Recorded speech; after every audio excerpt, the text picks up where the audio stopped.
Pak Dewo, jangan ragu-ragu Pak, maju aja Pak. Gimana Pak? Pak, tadi di DJK juga Pak. Pak, sebenarnya udah berapa kepala desa yang mau di... Pak, sampaikan Pak. Pak, sampaikan Pak. Ngomong. Ya, kira-kira soal apa permintaan untuk uang kepada perangkat desa itu gimana Pak? Begini ya, saya ngomong apa adanya. Ya. Soal dipercaya atau tidak untuk pelaksanaan rencana pelaksanaan pengangkatan pengisian perangkat desa itu adalah bulan Juli 2020, masih 6 bulan ke depan. Mengapa bulan Juli? Karena APBD 2026 itu hanya mampu memberikan gaji siltap atau tunjangan perangkat desa selama 4 bulan, yaitu dimulai dari bulan September. Maka pengisiannya itu bulan Juli. Belum pernah membahas secara formal maupun secara informal kepada siapapun, kepada kepala desa.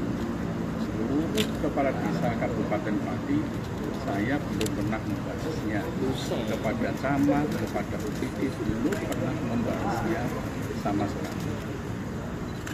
Soal ada rumor bahwa ada kepala desa yang bertransaksional soal perangkat desa, itu saya juga pernah mengklarifikasi yang bersangkutan.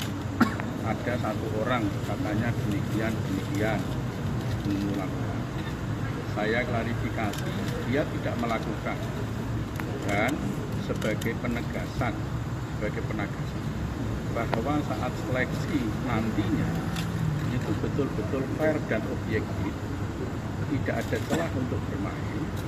Saya sudah memanggil Pak Tri Suharyono, Kepala Dinas Pemberdayaan Masyarakat Desa, yang tupoksinya menangani itu di awal bulan Desember 2025, supaya draft peraturan bupati nanti itu betul-betul dibuat tidak ada celah bagi siapapun untuk bermain. Salah satunya adalah seleksinya sistem CAT, dan juga mengundang ormas LSM dan semua pihak termasuk media untuk melakukan pengawasan seleksi. Oke, itu betul-betul saya niatkan.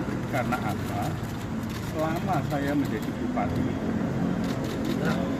pada pengangkatan pejabat di lingkungan pemerintah Kabupaten Pati, baik eselon 3 maupun eselon 2 yang ratusan orang, termasuk pejabat di rumah sakit umum daerah dan BUMN, tidak ada satupun yang transaksional. Saya tidak menerima imbalan apapun. Konkretnya Pak Dewo, ada angka 125 ke 225 itu angka dari Anda, perintah dari... Enggak, bukan, jadi gimana Pak? Jadi Bapak dikorbankan atau dioknumkan?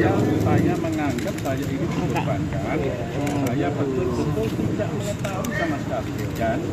Dan ini saya jelaskan kepada Bapak Ibu sekarang. 3 orang kepala desa yang tersangka itu pernah menghadap saya di kantor kabupaten, kalau nggak salah di sekitar awal Desember, minta petunjuk soal pengisian perangkat desa. Saya katakan bahwa pengisian perangkat desa adalah itu pengulangan Pak. Soal Bapak ditetapkan tersangka DJKA, terakhir gimana Pak? Anda ditetapkan sebagai tersangka DJKA gimana Pak? Berjalan tak ya? Berjalan. Bapak ditetapkan tersangka DJKA gimana Pak? Ada tanggapan Pak Dewo? Ada pelan-pelan aja. Tanggapan Alasan dibentuknya tim 8 itu apa Pak? Tim 8 itu Ya, sambil jalannya. sekali itu kan hanya orang yang menilai, tidak ada. Pak, soal tanggapan DJKA Pak. Pak, Bapak juga jadi tersangka di DJKA, Pak. Ya, tanggapan soal Anda ditetapkan DJKA Pak. Aduh. Ya. Sambil jalan. Pak jadi tersangka di DJKA gimana, Pak? Pak, soal jadi tersangka di DJKA, Pak. Soal Bapak terima uang, Pak, benar, Pak? Terhadap tempat kejadian OTT di Kecamatan Jagen itu, hampir semua kepala desa di kecamatan tersebut memang tidak mendukung saya. Nggak dukung ya? Pilkada 2024. Nggak dukung Pak ya? Tidak mendukung. Kenapa, Jadi, Pak? Ya karena memang secara politik tidak mendukung. Oh, gitu.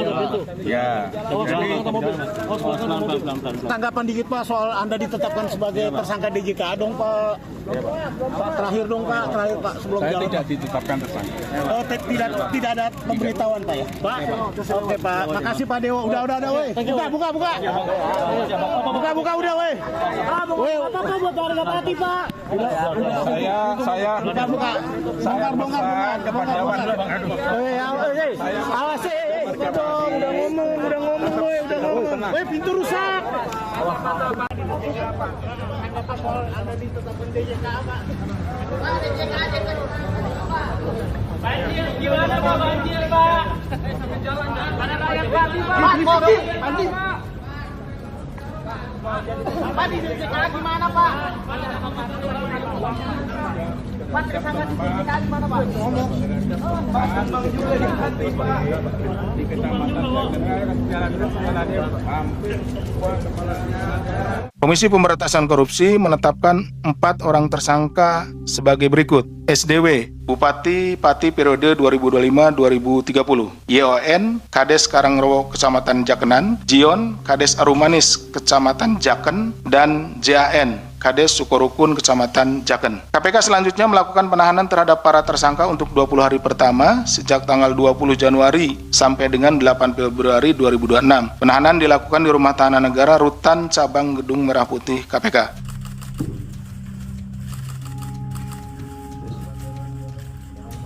Bupatinya diperiksa di Polres Kudus ya. Betul. Nah, dia tuh sebenarnya ditangkapnya di mana ya, Pak? Dan kenapa di Polres Kudus? Ya, strategi. Itu strategi, kita juga kan mempertimbangkan keamanan yang bersangkutan, keamanan petugas dan lain-lain gitu. Nah gitu. Nah kan tadi kan saya udah bilang bahwa ada pendukungnya dan lain-lain, kita keamanan dan lain-lain itu. Jadi kita berpikir bahwa itu harus. Kemarin juga kan sudah ada demo sangat besar di sana. Nah kita antara yang pro dan kontra kan itu sangat kita jaga, jangan sampai bentrok nih yang pro ingin ini nanti datang yang kontra gitu kan. Nah itu jadi lebih baik kita mencari tempat yang lebih safe baik bagi yang bersangkutan maupun juga dari petugas kita gitu. Itu Mbak, itu strateginya. Berarti ditangkapnya di mana Pak? Yang Bupati? Di Pati. Oh, di Pati. Iya, kan deketan itu, tetanggaan lah. Kemudian untuk Mas Mario, benar bahwa ini adalah pintu masuk dan sekaligus. Jadi ini mungkin nanti Mas Jubir mohon dikoreksi saya jika salah. Bahwa juga sekaligus untuk perkara DJK itu hari ini kita juga sudah naikkan gitu ya. Ya begitu. Jadi sekaligus gitu. Ya ini bukan buat tabungan Mas Jubir nanti, nyampaikan gitu ya. Oh, nanti nyampaikan Mas. Ya. 2. Iya. Oke. Itu. Nanti itu bagian Mas Jubir sebetulnya. Tapi keburu ditanya sama Mas Mario ini jadi saya mohon maaf ya Mas Jubir ya. Jadi perkara-perkara yang juga ini kan ada putusan sidangnya ya. Putusan persidangannya. Jadi sekaligus biar juga tidak diadili 2 kali. Ya nanti untuk persidangannya bisa 1 kali gitu. Ya seperti itu. Jadi Mas Mario, jadi untuk yang lainnya juga tadi seperti yang disampaikan Mas Rahmat, kalau ada lagi disusulkan gitu seperti itu. Assalamualaikum warahmatullahi wabarakatuh. Berdasarkan rangkaian keterangan dari KPK, dapat disimpulkan bahwa operasi tangkap tangan terhadap Bupati Pati Sudiwo merupakan hasil dari proses penyelidikan yang panjang, kompleks, serta penuh kehati-hatian. KPK tidak serta-merta langsung mengetahui siapa saja pihak yang terlibat, melainkan harus melakukan pemeriksaan berjam-jam, menggali keterangan dari berbagai sumber, termasuk kepala desa dan perangkat desa. Hingga akhirnya terpetakan peran masing-masing individu dalam perkara ini. Salah satu kesulitan utama yang dihadapi KPK adalah adanya jaringan yang disebut sebagai Tim 8. yaitu sekelompok kepala desa yang merupakan bagian dari tim sukses Sudewo saat pilkada. Tim ini berperan sebagai koordinator di tingkat kecamatan dan diduga menjadi penghubung dalam praktek pemerasan terkait pengisian jabatan perangkat desa. Keberadaan tim 8 inilah yang membuat proses penelusuran menjadi rumit karena hubungan antara pelaku tidak selalu terlihat secara langsung di lapangan. Selain itu, KPK juga mengungkap adanya upaya dari para tersangka untuk saling memberi peringatan. Bahkan ada yang mencoba menghapus atau meriset data di ponsel mereka guna menghilangkan jejak. Hal ini menunjukkan bahwa praktek yang dilakukan bukanlah tindakan spontan, melainkan sudah terorganisasi dan disadari sebagai perbuatan yang melanggar hukum. Dari kasus ini, KPK akhirnya menetapkan 4 orang sebagai tersangka, dengan Sudewo sebagai aktor utama yang diduga memerintahkan dan mengendalikan pemerasan terhadap para calon perangkat desa melalui orang-orang kepercayaannya. Praktek ini menjaminkan adanya penyalahgunaan kekuasaan di mana jabatan publik digunakan untuk kepentingan pribadi dan kelompok. Secara keseluruhan, kasus ini menjadi gambaran bahwa korupsi di tingkat daerah tidak hanya melibatkan satu orang, tetapi bisa berbentuk jaringan yang sistematis.